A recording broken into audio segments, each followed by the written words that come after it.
In the heart of Afghanistan, in the city of Kabul, a girl named Farkhunda Malikzada was born in 1980. She grew up in a loving Muslim family alongside her brother. At the age of 27, in 2015, Farkhunda dedicated herself to studying Islamic law in specialized courses. Her dream was to become a teacher and eventually a judge. Farkhunda was a brave individual who was not afraid to express her opinions. Besides her studies, she was actively involved in volunteer work. Living with her parents, Farkhunda helped them weave carpets and cook delicious meals. Despite her desire to get married, fate somehow did not bring her together with a worthy man. As a devout Muslim, Farkhunda wore a chaudhri, a lightweight women's veil made of muslin cotton silk in white, blue, or black, which is worn when leaving the house. It conceals a woman's figure from head to toe, leaving only the oval of the face and the hands exposed. Those around her, friends and teachers, saw Farkhunda as a modest, kind, serious, and educated young woman who respected and adhered to all local traditions and customs. In Afghanistan, the Persian calendar is used, according to which the new year falls on the day of the spring equinox, March 21st or 22. A few days before the new year, on Thursday, March 19, 2015, Farkhunda Malikzada, as always, set off for her classes. Before leaving home, she tenderly kissed her nephew and bid farewell to her mother, promising to return in a few hours to prepare for the celebration together. Farkhunda was in an excellent mood, leaving the house and heading to her Quran study lesson. Her path took her past the Shadu Shamshira Mosque, which translates from Persian as the Mosque of the King of Two Swords. This two-story building with yellow exterior walls is located in the central part of the city on Azmai Street, not far from the Kabul River. Farkhunda decided to visit the mosque to pray and chat with the elderly caretaker of the shrine, a man named Zainuddin. The man stood on the street behind a counter on which various goods were displayed. Farkhunda's gaze fell upon colorful scarves and amulets with spells. Opening one of the amulets, she found inside a paper scroll with an excerpt from the Quran. Mullah Zainuddin assured that his goods possessed magical powers and were capable of working true miracles. He promised that the amulets would help solve many problems, including allowing a woman to quickly become pregnant. In addition to scarves, amulets, and scrolls with quotes from the Quran, Zainuddin's counter near the mosque also sold. Farkhunda became outraged, claiming that everything the mullah was selling had nothing to do with Islam. She began to passionately argue with Zainuddin, insisting that the elderly man stop selling these items. Their voices grew louder, attracting the attention of passers-by who began to gather around. The frightened Zainuddin accused Farkhunda of collaborating with the Americans and then shouted to the crowd, "This woman burned a copy of the Quran." Farkhunda instantly denied these accusations, stating, "I am a Muslim, and Muslims do not burn the Quran." However, rumors of the blasphemous act quickly spread beyond the mosque. An enraged crowd rushed to the Shadu Shamshira building. Video footage shows Farkhunda standing on the mosque grounds, surrounded by men. She denies being an American and burning the sacred book. The woman begs them to stop filming, but she is ordered to be silent. The argument quickly escalates into the crowd pushes Farkhunda, she falls to the ground, and she is kicked. The police arrive at the scene, trying to disperse the aggressively minded men. Law enforcement officers fire into the air, forcing people to back away. Farkhunda sits on the pavement, covering her face with her hands. Her chaudhri is torn off, her hair is disheveled, and her face is covered in blood. The police offer to take the woman to the nearest station where she will be safe, but Farkhunda refuses, insisting on being accompanied by a female police officer.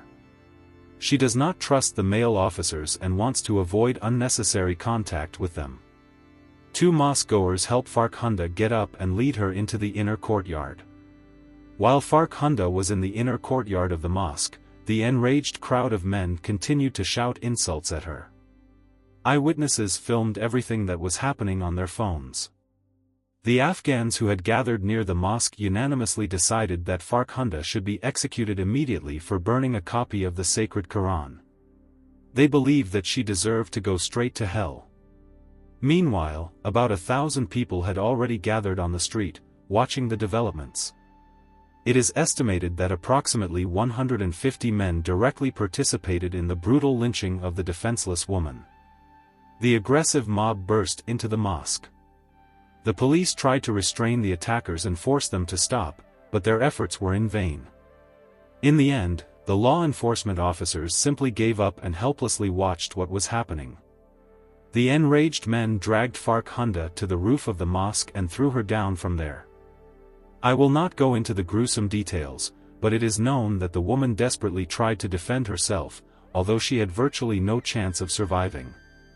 Farkhunda died right next to the walls of the mosque.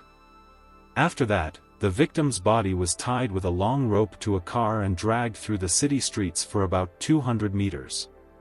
Then it was thrown into the dry riverbed of the Kabul River, pelted with stones, and set on fire. The fire did not want to ignite, so the men tore off their clothes and threw them into the flames so that it would finally engulf Farkhunda's remains. The entire lynching process lasted about 2 hours, and the crowd chanted "Allahu Akbar" in triumph. Anti-American and anti-democratic slogans were also heard, and Farkhunda was accused of collaborating with the United States and working at the French embassy. During this tragic time, Farkhunda's parents were at home, eagerly awaiting their daughter's return. Around 4 o'clock in the afternoon, the father received a call from Farkhunda's number, informing him that their family must urgently arrive at the Shadu Shamshira Mosque. Farkhunda's father, mother, and brother hurried to the shrine, where they saw a huge crowd of people. They did not yet know what had happened and why so many people had gathered. The family was sent to the police station for questioning. The investigators told them that Farkhunda had gotten into an unpleasant situation but assured them that she was alive and at the station. The police strongly recommended that the relatives declare that Farkhunda had mental health issues, otherwise, they would face serious trouble. However, the mother and father categorically refused to take such a step. After that, they had to hear the terrible truth: their daughter was dead, and now they had to collect what was left of her body. Farkhunda's mother recalled, "When we arrived at the morgue, I opened the plastic bag with trembling hands and saw my daughter. I talked to her, gently wiping her hands and face. Her body was covered with numerous burns. Through tears, I asked why they had done this to you, my little girl. And then I seemed to hear her answer, 'I was innocent, Mom. I did nothing wrong.'" Soon, the authorities strongly advised Farkhunda's family to leave Kabul immediately for their own safety. Farkhunda's father, mother, and brother Malikzada had no choice but to leave the capital. The terrible news of the tragedy spread like lightning through social networks. Eyewitnesses actively posted videos, and some men even boasted about their participation in this terrible lynching. The next day, several influential officials and religious figures openly approved the actions of the crowd, stating that no one has the right to disrespect the sacred Quran. However, Afghan President Ashraf Ghani strongly condemned this brutal murder committed by his compatriots in broad daylight near a mosque. He ordered a thorough investigation of the incident. After several hours of intensive investigation, Kabul law enforcement officers announced that they had not found any evidence that 27-year-old Farkhunda Malikzada had burned the Quran or collaborated with America. Officials and religious leaders who had initially supported the lynching quickly retracted their statements. Later on, I will note that they were all dismissed from their positions. The Malikzada family returned to Kabul to lay Farkhunda to rest. The farewell to the deceased took place on March 22, 2015, 3 days after the horrific events. Thousands of people attended Farkhunda's funeral. Anger and hatred gave way to shame and grief. According to Afghan traditions, the coffin with the deceased is always carried by men. But this time, with the permission of Farkhunda's father, this mission was performed exclusively by women. When one of the men offered help or tried to touch the coffin, the women stopped them with shouts, "Don't you dare! Where were you when 150 Inhumans attacked Farkhunda? Why didn't you protect her? No one could answer these questions. The women understood that they were carrying on their shoulders not just a coffin, but a true hero. It was a rare moment of unity and solidarity among Afghan women. 2 days after the funeral, on March 24, thousands of women took to the streets of Kabul with the slogan, "We are all Farkhunda." They expressed their protest and demanded justice. Some participants of the action painted their faces red, symbolizing Farkhunda's bloodied face in the last minutes of her life. The female crowd moved to the Supreme Court building, demanding fair punishment for those guilty of Farkhunda's death and an end to violence against women in general. Men who supported their mothers, sisters, wives, and daughters were also present at the rally. It was one of the largest peaceful demonstrations in the history of Afghanistan. On suspicion of involvement in the murder of Farkhunda Malikzada, law enforcement officers detained 49 people, charging them with various offenses. It was shocking to discover that these were not religious fanatics, but ordinary young Afghans who did not even wear traditional clothing. One high-ranking official noted, "Outwardly, they look modern, wearing t-shirts and jeans. But their medieval attitude towards women has remained unchanged." Afghanistan's First Lady Rula Ghani pondered why so many people believed unfounded rumors and easily resorted to violence. "I think this indicates that Afghan society has been living in an atmosphere of brutality for a very long time," she said. A psychologist from Kabul who worked with women expressed the opinion that it was precisely the herd instinct that made the crazed mob believe that killing Farkhunda would turn them into heroes. The trial in the case of Farkhunda Malikzada began a month and a half after her tragic death. Activists placed great hopes on this court, hoping that it would become a turning point in the history of Afghanistan. The hearings were broadcast live, allowing millions of people to follow the course of events. On May 5, 2015, the verdict was announced. 40 out of 49 defendants were found guilty.